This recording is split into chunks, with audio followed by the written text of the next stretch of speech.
E nós seguimos com liberdade de opinião, saímos do Rio de Janeiro, vamos até Brasília agora para conversar com o jornalista Alexandre Garcia. Alexandre, boa segunda, boa semana para você, hein? Bom dia, Colombo. Boa semana para todos nós. Vamos em frente, então. Vamos lá, então, Alexandre. Neste fim de semana que passou, sábado, houve manifestações contra o governo do presidente Jair Bolsonaro em várias cidades brasileiras, capitais e também no Distrito Federal. Essas imagens que nós estamos mostrando agora são da Avenida Paulista, em São Paulo. Os manifestantes pediram o impeachment do presidente, além da aceleração da campanha de vacinação contra a Covid-19, defesa de instituições federais de ensino e ampliação do auxílio emergencial. Os protestos ocorreram nas cidades de São Paulo, Rio, Brasília, Florianópolis, Porto Alegre, Curitiba, BH, Salvador, Maceió, João Pessoa, Porto Velho, Recife e Aracaju.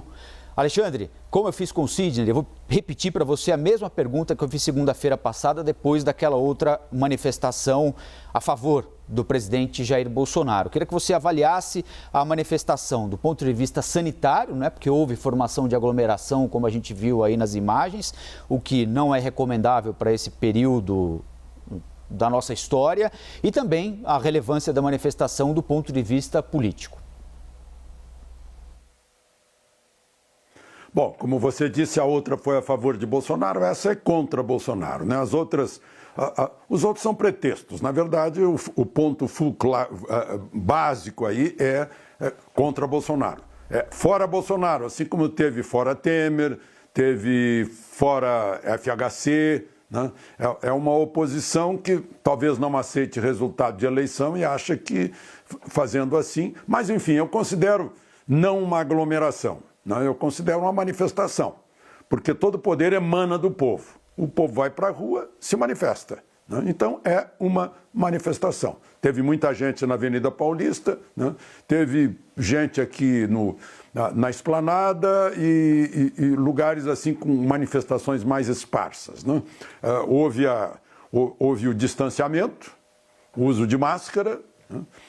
Com o distanciamento teve menos densidade. Ontem, de novo, as ruas insistiram em contrariar as pesquisas de opinião. Né? Então, fica a seguinte mensagem, né? Se é possível fazer manifestação mantendo a distância com o uso de máscara, então é possível também levantar lockout, desde que haja uso de máscara e distanciamento, e aí continuar a produção, o trabalho normais. Né? Eu acho que fica essa impressão. Né? Enfim, o Sidney lembrou disso. Né? Foi um sinal da polaridade, da polarização. Né? Provavelmente virá uma próxima manifestação para responder a esta. Né? E assim sucessivamente. Manifestações de rua dos dois lados, num crescente. É a mensagem que fica. Tivemos a volta das bandeiras vermelhas às ruas brasileiras. Agora, Alexandre, inclusive na CPI, não é, tem sido muito utilizado o argumento dos senadores que fazem oposição ao governo. Olha, o presidente gerou aglomeração, está sem máscara, aglomeração não é bom para esse momento do país. Eles não acabam, de certa forma, perdendo argumento ao irem para as ruas para promover aglomeração também? Pois esse é o paradoxo, né? Se ficar o bicho pega, se correr o bicho come, ou vice-versa, né? Mas, realmente, né? Eu acho que faz manifestação, tem que assumir o ônus que estava sendo jogado na cara do outro lado. Então, estão fazendo a mesma coisa, né, para demonstrar a força popular. Faz parte da democracia. E é bom lembrar ao Supremo que lá na Constituição está escrito que há liberdade de reunião sem armas. Né? Então, foi o que a gente viu ontem. Estimativas da Universidade de Washington, nos Estados Unidos, indicam uma tendência de alta que pode nos levar a registrar 3.000 mortes diárias por Covid aqui no Brasil no início do mês que vem, em junho, que aliás começa amanhã, dia 1º. Esse cenário leva muitos especialistas a afirmar que o país ainda não saiu daquela segunda onda.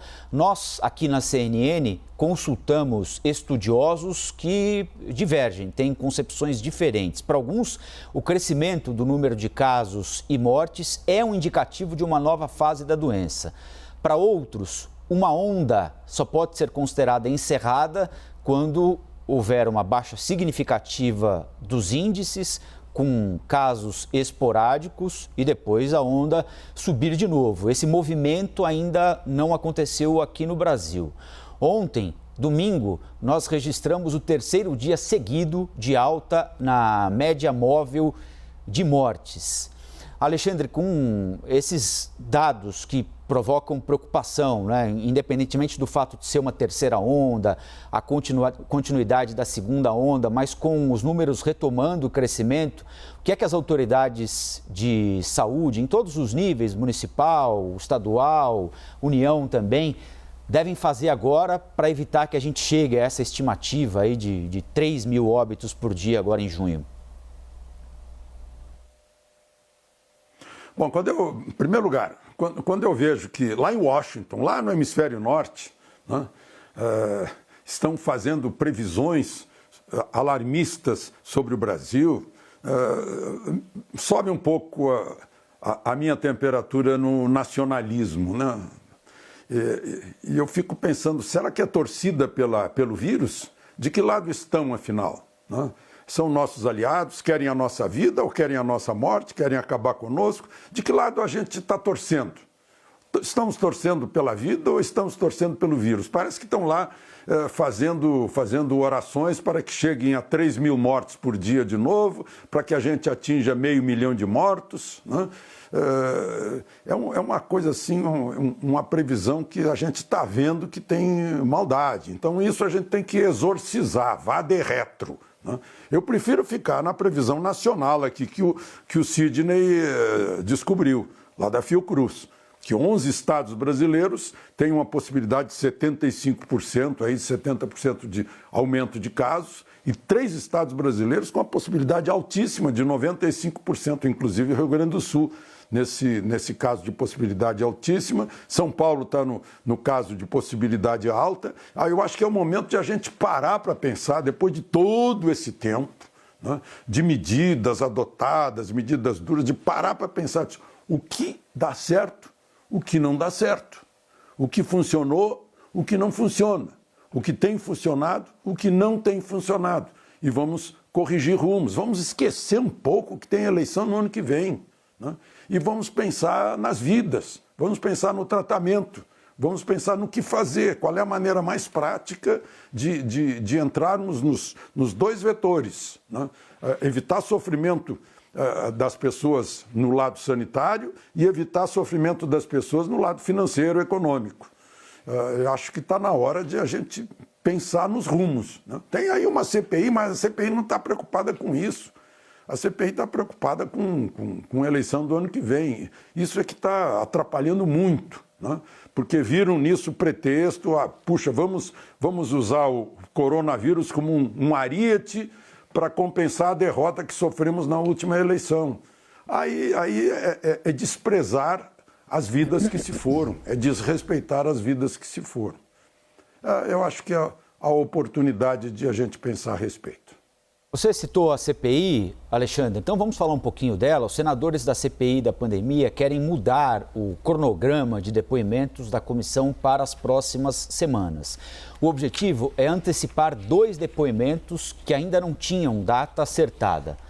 Um novo depoimento do ministro da Saúde, Marcelo Queiroga, que foi convocado novamente, e também da médica Luana Araújo, que foi convidada pelo ministro para comandar uma secretaria dedicada à Covid-19, mas teve a nomeação barrada no Palácio do Planalto. Segundo Omar Aziz, que é presidente da CPI, o grupo avalia que o ministro Queiroga tem de ser ouvido novamente por causa da insistência do presidente Bolsonaro em comparecer sem máscara a eventos que causam aglomerações e sobre essa perspectiva de recrudescimento da pandemia com repique da segunda onda ou terceira onda. Aí é uma divergência entre os especialistas, como nós estávamos conversando.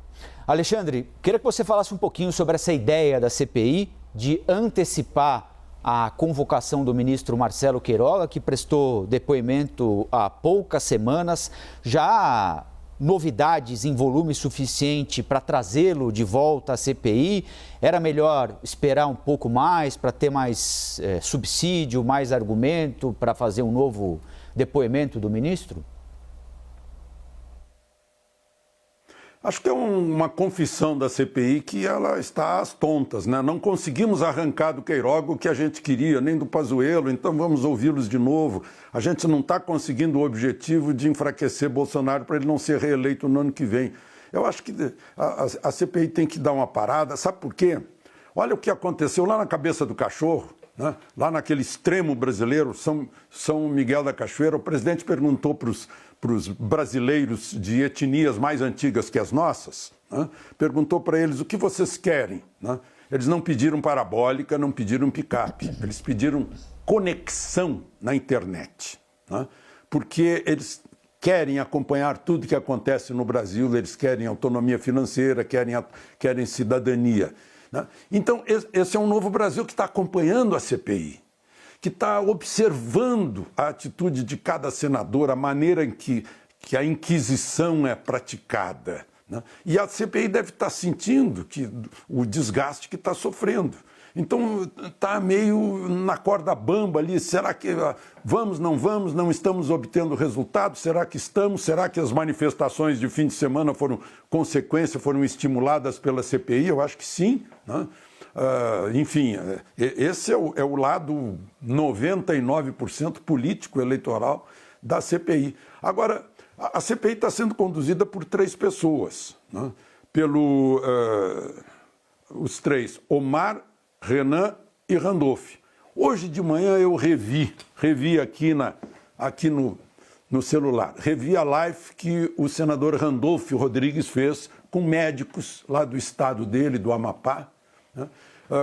E prometeu condecorá-los, inclusive propor no Congresso, e fez uma promessa formal de convocá-los para ouvi-los, né? E perguntando para eles por que salvaram tantas vidas no Amapá. E todos eles responderam que aplicaram o protocolo do tratamento, que é chamado aí de tratamento precoce, mas é o tratamento que todo médico tem a obrigação de fazer, né?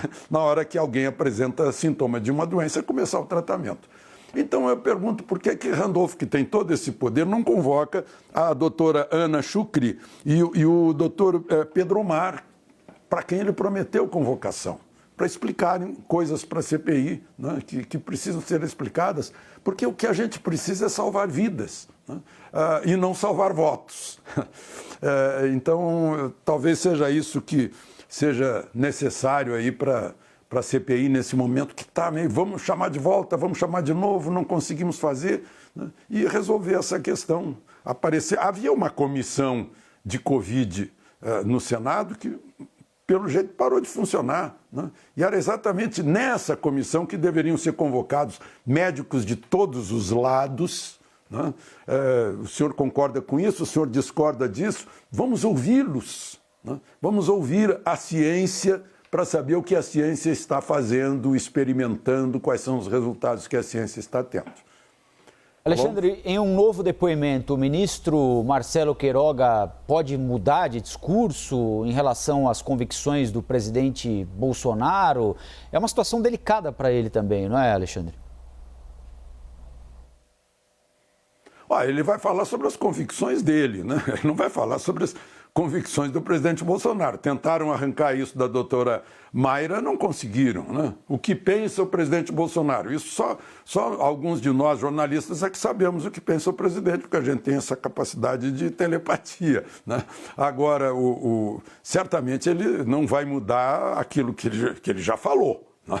Seria imaginar que uma pessoa, por exemplo, o próprio senador Randolph, Todo mundo está ouvindo, porque está circulando por aí a live que ele fez com esses médicos. Certamente ele vai se sentir constrangido se mudar de opinião, de toda a opinião que ele expressou nessa live, né? Então, eu duvido que o ministro Queiroga vá mudar algo que ele já falou, né? Só pode atualizar coisas.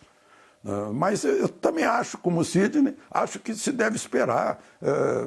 Deixa passar o tempo para depois amarrar o final com ele. Ó, ficaram tais e tais e tais pontas. O senhor pode explicar? Eu acho que teria que ser assim.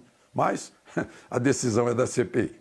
Bom, a CPI retoma os trabalhos amanhã com sessões, né, depoimentos. Nise Yamaguchi, doutora que defende o tratamento precoce, é apontada como uma das principais integrantes desse suposto gabinete paralelo que a CPI investiga.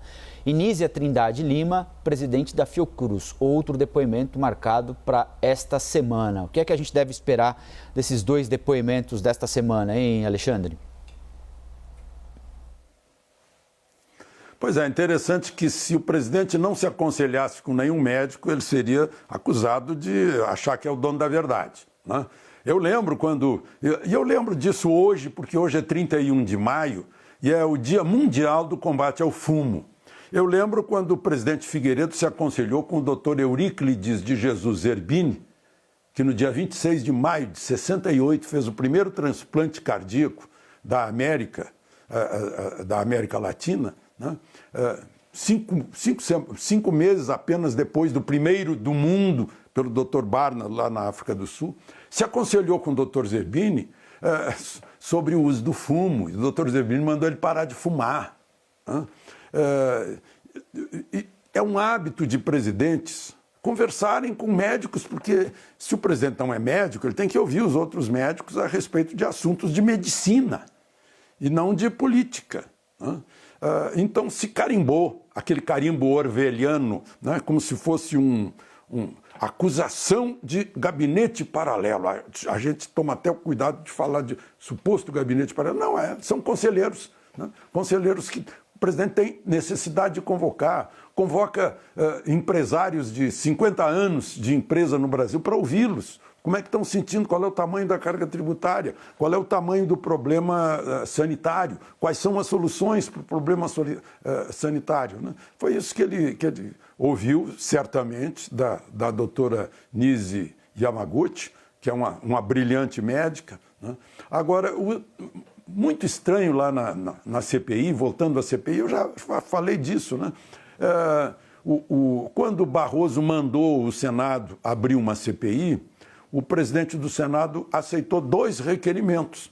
Um com 45 assinaturas do senador Girão e outro com 31 assinaturas, 32 do senador Randolph. E, no entanto, quem tem a primazia é o assunto do senador Randolph e não o assunto do senador Girão, das 45 assinaturas, que é para investigar o dinheiro, bilhões, que foram para governadores e prefeitos, né? E isso é palpável.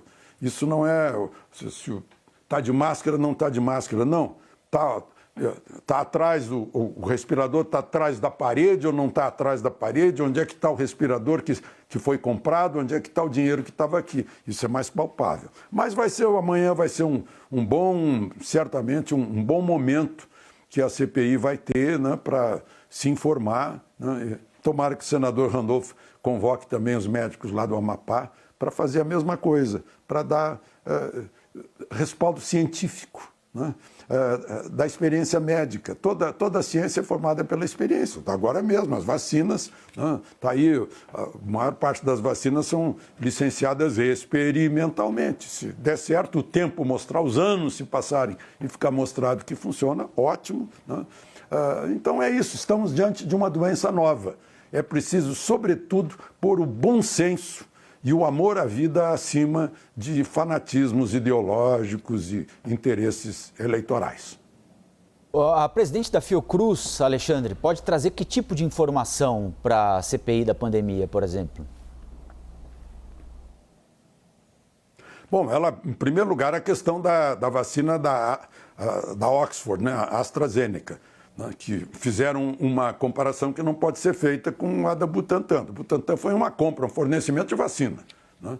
A outra é um contrato de intenção de transferência de tecnologia. Se houve transferência de tecnologia lá no Butantan, trata-se de uma entidade estadual de São Paulo. Fiocruz não. É uma entidade federal, né? Uma fundação ligada à União, ao governo federal. Outra coisa é toda a experiência da Fiocruz, né? Assim como o presidente do Butantan trouxe a experiência do Butantan, a tradição do Butantan, a Fiocruz também tem a sua tradição, né? E ela vai ser um depoimento interessante, né? Também vai ter que se submeter a perguntas dos governistas que certamente vão perguntar sobre o engajamento ideológico, político lá dentro de um órgão que é federal, que é um órgão público e tem que se sujeitar às regras da administração pública. Mas vai ser também interessante, esclarecedor. Alexandre, boa semana então. Nós voltamos a conversar amanhã a partir das 8h20, um pouquinho antes do depoimento então da doutora Nise Yamaguchi, a CPI da pandemia. Ótima semana. Perfeito, obrigado. Aproveitem o dia.